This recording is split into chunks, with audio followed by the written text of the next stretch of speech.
Salut à toutes et à tous, je vous retrouve comme de coutume donc pour la suite du cycle Hammer Film. Comme promis donc jusqu'à ce que j'atteigne le chiffre, je dirais fatidique des 30 films pour vous présenter donc 30 grands classiques de la Hammer, en tout cas pour moi, qui constituent je dirais vraiment les films à découvrir dans cette firme célèbre, ce studio donc vraiment important dans l'histoire du cinéma de genre donc d'épouvante, de fantastique, d'action, d'aventure, puisqu'ils ont abordé vraiment plein de styles différents, et même donc de films d'aventure exotiques, avec, comme je vais vous présenter ce soir, donc l'empreinte du Dragon Rouge, donc qui est le seul film qui va s'intéresser donc au personnage de Chungking, donc joué par Christopher Lee. Et pourquoi je voulais revenir sur ce film ? Parce que je trouve que pour l'époque, encore une fois, on se retrouve dans un film totalement atypique pour la Hammer, un film qui est, je dis exotique, puisque le cadre c'est Hong Kong, donc le port de Hong Kong, et puis surtout vraiment encore une fois une thématique totalement différente de ce qu'ils ont pu faire. Bon là, le film est sorti en 1961, donc on est à peine au début des années 60 et on voit encore une fois, après les célèbres films Le Cauchemar de Dracula, le Frankenstein s'est échappé, donc tout ça c'est vraiment dans les années 50, La Marque, Le Monstre, etc., qui sont des films des années 50. Dès les années 60, on voit tout de suite que le Hammer donc essaie d'aller plutôt vers, je dirais, aussi un autre style de film, qui donc l'éloigne un peu, je dirais, de l'épouvante gothique, avec cette fois donc un film d'aventure exotique avec beaucoup d'action, un film qui dure donc 1h18, La Terreur des Tongs, ou L'Empreinte du Dragon Rouge. Donc le personnage que vous voyez bien sûr, c'est Christopher Lee, grimé donc en assassin de secte des Tongs, qui s'occupe de diriger une sorte d'une secte de fanatiques en fait, qui gère un peu, je dirais, les affaires de la ville à leur manière, en n'hésitant pas donc à tuer les gens qui ne se plient pas à leur volonté. Voilà, donc donc si c'est un film qui s'inscrit, je dirais, dans la ligne des films exotiques, c'est un film à découvrir, justement parce que c'est un film qui s'ancre tout à fait dans le style Hammer, avec vraiment, encore une fois, une attention sur le soin des décors, de l'interprétation, donc des acteurs qui sont assez convaincants, on va dire, dans les rôles principaux. Bien sûr, Christopher Lee, lui, est déjà quelqu'un qui a un certain statut à la Hammer Film dès les années 50. Peut-être un peu moins donc pour les acteurs qui jouent dans ce film, comme Geoffrey, celui qui joue le capitaine, qui va vouloir venger donc sa fille assassinée. Donc l'acteur, c'est donc Geoffrey Toon. Vous avez également Yvonne Mollor, qu'on a vu dans La Nuit du Loup-garou, dans d'autres films de la Hammer, je crois Le Chien des Baskerville également. Et ce qui est intéressant donc avec ce film, encore une fois, donc l'originalité vient du fait que on est dans un style tout à fait différent pour la Hammer Film. En même temps, ça s'intègre de par l'ambiance des décors, de par le soin apporté, je dirais, à la mise en scène, à la direction d'acteurs. C'est pas le meilleur film de la Hammer, clairement, mais en tout cas c'est un film, je dirais, oui, qui fait partie des classiques, parce que c'est un personnage qu'ils ont abordé, qui fait partie de la littérature, je dirais, asiatique. Il s'appelle Chungking, donc et je trouve que ça mérite donc de découvrir cette petite pépite. Attendez, je vais vous mettre quand même les images du film maintenant. Donc ça mérite de découvrir la pépite. Vous voyez, soin sur les décors, on voit tout de suite. Alors avant que je revienne un peu sur, je dirais, la mise en scène, je vais quand même juste vous redonner le contexte de l'histoire de ce film. Donc on est en 1910 à Hong Kong. La fille d'un capitaine anglais donc a été tuée par la confrérie des Tongs, Helena, et donc celui-ci donc décide contre vents et marées, donc de combattre les criminels chinois, hein, dirigés par le cruel Chung King, joué par Christopher Lee, qui règne donc sur Hong Kong, hein, à travers tous les vices possibles, hein, c'est un peu l'empire du mal en quelque sorte.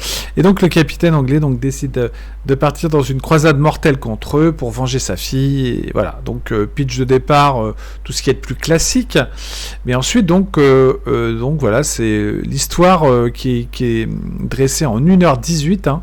Vraiment ne perd pas de temps. On n'est pas là pour, je dirais, faire des scènes à rallonge, explicatives et compagnie. On plante très vite le décor.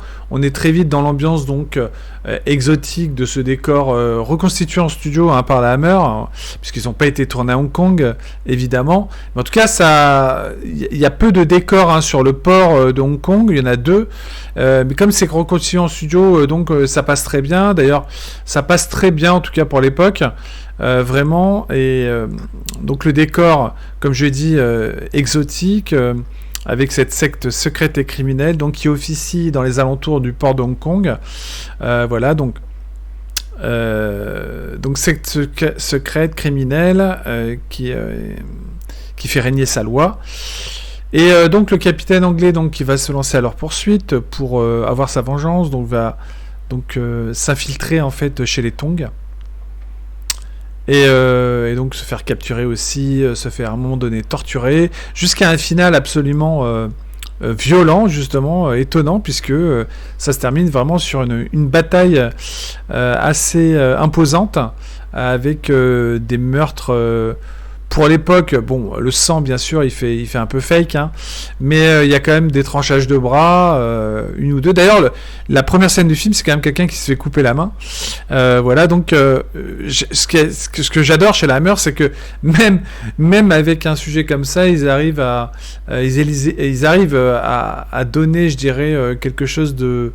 Ouais, quand même, on est en 1961 quand même, d'assez efficace dans la violence. Bon, attention, on a vu bien pire aujourd'hui, évidemment. Mais pour l'époque, en 61, montrer quand même une main coupée dès le début, ensuite vers la bataille finale, des personnes éventrées et compagnie, c'était peu courant d'oser montrer ça à l'époque. Et la Hammer, c'est un des seuls studios qui n'a pas hésité à justement montrer le sang. Voilà. Le sang donc sous toutes les coutures, avec des exécutions. Il y a même, je crois, Christopher Lee qui exécute quelqu'un en le faisant... ou plutôt c'est une torture, excusez-moi. C'est une torture en fait qu'il exécute sur le capitaine anglais. Et c'est une torture assez désagréable, où il se sert de quelque chose pour racler en fait les os. En fait, qu'il y a quelque chose qui s'accroche, enfin avec des dents pointues, etc. Mais voilà, c'est une torture qui est un peu hors champ, évidemment, mais en tout cas qui est bien suggérée. Voilà, donc il y a pas mal de séquences aussi intéressantes avec les adjoints, je dirais, de Christopher Lee dans le rôle de Chung King, qui sont donc il a un bras droit qui est assez sadique dans le genre. Voilà, donc un bras droit donc qui est joué par Roger Delgado. Donc le rôle lui va très bien. Alors après, les maquillages, bien sûr, des personnes qui sont européennes en chinois, on va dire que c'est pas très crédible, mais à la limite on s'en fout. Mais par exemple, Christopher Lee maquillé en chinois, je trouve que ça le fait vraiment, parce qu'il a cette capacité à pouvoir, je dirais, très vite vous faire croire à son personnage, à incarner vraiment les personnages de façon vraiment tellement convaincante à chaque fois, que ce soit à travers vraiment tous les personnages qu'il a pu interpréter pour la Hammer et pour d'autres studios. D'ailleurs, il a toujours été multi-fonction, Christopher Lee, c'est ça qui est bien. Donc ici, dans le rôle d'un criminel chinois, Chung King, qui bien sûr sera repris, ce criminel, et dans plusieurs films ensuite, donc à travers un autre, vraiment quasiment le même maquillage, hein, Christopher Lee jouera donc, on fera appel à lui donc, mais pas la Hammer, pour un autre personnage de criminel chinois qui est Fu Manchu, à travers 5 films, donc 5 films autour du criminel Fu Manchu. Alors moi les Fu Manchu c'est vraiment une série de films que j'aime beaucoup également. Alors qui ont été réalisés entre autres les 2 derniers par Jesus Franco, hein, le réalisateur espagnol. Aux 200 et quelques films. Et puis vous avez Don Sharp aussi qui a fait les premiers. Et ce film c'est le premier donc sur la secte des Tong. Donc ensuite il y a le relais avec Fu Manchu qui est en fait la secte que dirige Fu Manchu ressemble vraiment comme 2 gouttes d'eau à celle de Chungking. Hein. Voilà donc il y a vraiment une similitude dans les 2 personnages. La musique ici est signée James Bernard. Donc un habitué de la Hammer Film pour les musiques, qui sait quand même construire une ambiance grâce à ses thèmes. On lui doit bien sûr les plus grandes BO de la Hammer. Donc voilà, c'est encore une fois donc un film qui se démarque, qui est atypique dans le studio Hammer Film. C'est pour ça que j'essaie de vous présenter dans ce cycle des films très différents les uns des autres, histoire de vous donner un peu la variété justement du studio à avoir su, je dirais, traiter des thèmes qui ne sont pas liés qu'aux vampires et aux loups-garous ou encore au monstre de Frankenstein. Voilà, donc il y a vraiment une recherche, encore une fois, d'essayer de varier un peu les genres. C'est ce qu'ils font, avec, encore une fois, beaucoup de soins sur les décors, sur aussi, ce qui est étonnant, comme je vous l'ai dit, la violence du film pour l'époque. Ça, c'est assez surprenant. La rapidité aussi, c'est ce qui fait l'intérêt du film, la durée des films qui est largement suffisante, de ne pas faire des films trop longs justement pour que ce soit assez efficace, de traiter ça en 1h20, 1h25, 1h30 maximum. Peu de films, comme je l'ai déjà dit, de la Hammer dépassent les 2 heures, il n'y en a quasiment aucun. Donc voilà, moi je trouve ça vraiment bien d'avoir choisi des formats plus courts pour raconter des histoires, puisque ça donne un rythme beaucoup plus important donc pour que le spectateur soit accroché davantage et que ça ne tourne pas trop avec des longueurs, etc., inutiles dans le scénario. Donc là, il n'y a pas de longueur, ça va droit au but, c'est assez efficace. On plante le décor, la vengeance s'enclenche, le personnage principal se fait capturer, ensuite il s'échappe, ensuite donc il collabore à un moment donné aussi avec un allié, et puis ensuite donc il y a la bataille finale, voilà. Donc le scénario est signé Jimmy Sangster, hein, qui est un réalisateur, un scénariste qui fera beaucoup d'excellents scénarios également pour la Hammer. J'ai oublié de dire que la réalisation du film est attribuée à Anthony Bouchel, qui est un acteur, au-delà d'un réalisateur également, qui a joué dans quelques films, je crois, de la Hammer également. Voilà, attendez, il faut que je reprenne mes petites notes. Ouais, non, il n'a pas fait vraiment de films pour... Il a joué beaucoup en tant qu'acteur pour d'autres films, justement. Je crois que c'est tout, hein, puisque... oui, je regarde un peu sa filmographie. Oui, non. Voilà, donc c'est Anthony Bouchel, hein, qui a fait un seul film pour la Hammer, c'est celui-là, L'Empreinte du Dragon Rouge. Voilà, donc très bon film d'aventure exotique. Hein, moi, enfin, je trouve que, comme je dis, c'est pas le meilleur film que la Hammer ait pu réaliser, mais ça a le mérite au moins de proposer quelque chose d'autre. Voilà, et ça, vraiment... je trouve ça génial. Alors vous voyez l'esthétisme, encore une fois, des décors très travaillés avec des couleurs magnifiques. Voilà, on est en 61, le Technicolor brille de mille feux ici. Voilà, c'est avec des affiches toujours très belles, hein. Moi j'adore le design des affiches. Je sais pas si vous voyez celle de gauche, l'affiche française, je la trouve très bien. L'affiche anglaise, un peu plus, je dirais... Non, j'aime beaucoup les couleurs de l'affiche française en fait. L'affiche anglaise un peu moins, un peu plus classique. Je voudrais vous montrer quand même, au-delà de ça, je voudrais vous montrer quand même quelques images de la bande-annonce. Ah, attendez, il faut que je coupe par contre le son. Voilà. Voilà. Alors, excusez-moi, j'ai coupé le son. Voilà, donc ça vous donne une idée un peu, je dirais, du style du film. Alors, comme vous voyez ici dans cette bande-annonce, vous avez voilà la première scène. Donc, alors, c'est pas hors champ, on voit vraiment la main coupée, hein, je le signale. La main donc se fait couper par le bourreau. Il y a aussi, bien sûr, la sensualité, le côté érotique, comme toujours, un peu de sexe, donc des filles dénudées, etc. Ce capitaine hein, qui est joué par Geoffrey Toon qui n'a pas tourné, qui a tourné d'autres films en Angleterre, mais pas, c'est le seul film qu'il ait fait pour la Hammer. Voilà.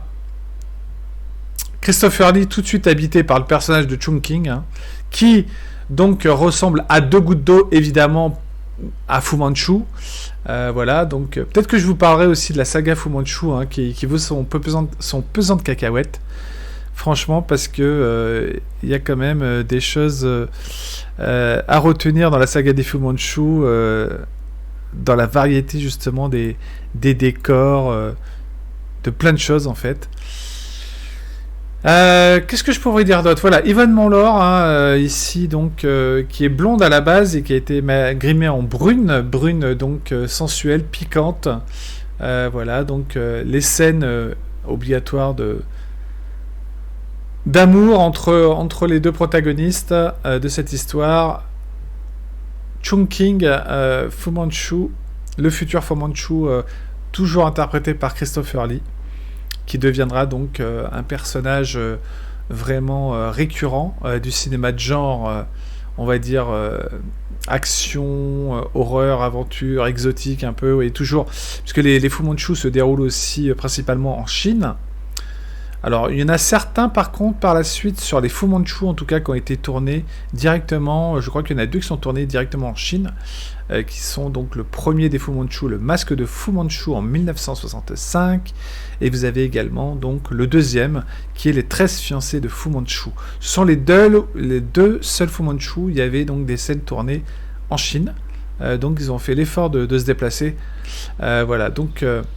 tout comme un autre film dont je vous parlerai dans ce cycle, voilà, qui a été tourné en partie en Chine. Voilà, donc l'empreinte du dragon rouge, donc c'est une incursion différente pour la Hammer Film, une de plus, dans un style tout à fait différent, donc le film d'aventure exotique à l'ancienne, avec de l'action, des méchants à profusion, un peu de sang, un peu de sexe, un peu de mystère. Voilà, tout ça pour, donc, vous voyez, des lancers de hache, des gros méchants, voilà. Il y a beaucoup d'armes blanches aussi dans le film, il y a peu d'armes à feu, pardon, et plus d'armes blanches, ça fume l'encens, l'opium, etc. Donc on est vraiment dans la tradition vraiment chinoise. Et c'est vrai que je trouve que Christopher Lee en Chungking, ici, qui sera plus tard Fu Manchu, qui deviendra plus tard Fu Manchu, donc est tout à fait génial dans le personnage. En plus, si vous le voyez donc en VO, il parle anglais avec son accent anglais, et non pas avec un accent, c'est vrai, chinois, qui aurait fait, je dirais, qu'aurait pas été crédible. Donc c'est très bien qu'il garde vraiment... Bon, par contre, il parle pas vraiment chinois dans le film, hein, à ses hommes. Voilà, donc pourtant Christopher Lee, c'est un acteur... qui est, je crois, est toujours capable d'apprendre des nouvelles langues. Hein. Il l'a fait pour Le Seigneur des Anneaux dans le rôle de Saruman. Il avait appris l'une des langues de la Terre du Milieu. Donc il est capable de s'investir dans tous les rôles qu'il a pu avoir. Christopher Lee, il s'est vraiment investi totalement dans beaucoup de personnages. Voilà. La caractéristique de ce film, c'est l'originalité, encore une fois, d'une thématique qui change un peu pour le studio. Qui change totalement d'ailleurs, hein, puisque donc c'est la première fois qu'il tentait autre chose avec ce film exotique, hein, voilà. Donc, écoutez, je ne saurais que trop, encore une fois, vous laisser tenter, si éventuellement le sujet vous intéresse, si vous avez envie de voir quelque chose qui sort des sentiers battus pour la Hammer, regardez l'empreinte du dragon rouge. Voilà, merci de m'avoir écouté. N'oubliez pas le petit pouce en l'air. N'hésitez pas à vous abonner à la chaîne. Ça fait toujours plaisir d'avoir des personnes qui rejoignent la chaîne pour suivre les vidéos, pour suivre les lives aussi, parce que j'oubliais de parler des lives. Normalement, nous devons faire un live peut-être demain ou mercredi, maximum jeudi, sur le festival de Gérardmer. Mais c'est pas encore gagné parce qu'il me manque des invités qui ne sont pas encore confirmés. Mais c'est pas grave. Soit ou sinon on fera un autre live bientôt sur donc le cinéma de Joe Dante. Voilà. Donc ce sera au mois de mars, vers fin mars, le cinéma de Joe Dante.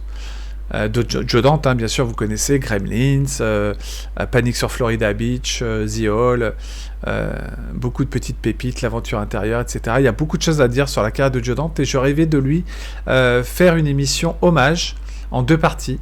Voilà, donc et puis d'autres lives aussi, hein, notamment un rétro movies sur Brésil, sur Voyage au bout de l'enfer, sur Les Portes du Paradis, 2 films deux chefs-d'œuvre de Michael Cimino pour moi. Voilà. Merci de m'avoir suivi, donc et vous invite donc à continuer à découvrir les films de la Hammer en regardant ce cycle jusqu'à la fin, c'est-à-dire jusqu'au numéro 30, qui sera le dernier film dont je parlerai. Merci en tout cas de m'avoir suivi. Écoutez, à très bientôt sur la chaîne Attention ça tourne et sur les chroniques d'Atreyu. Merci à vous et bonne fin de journée. Bye bye.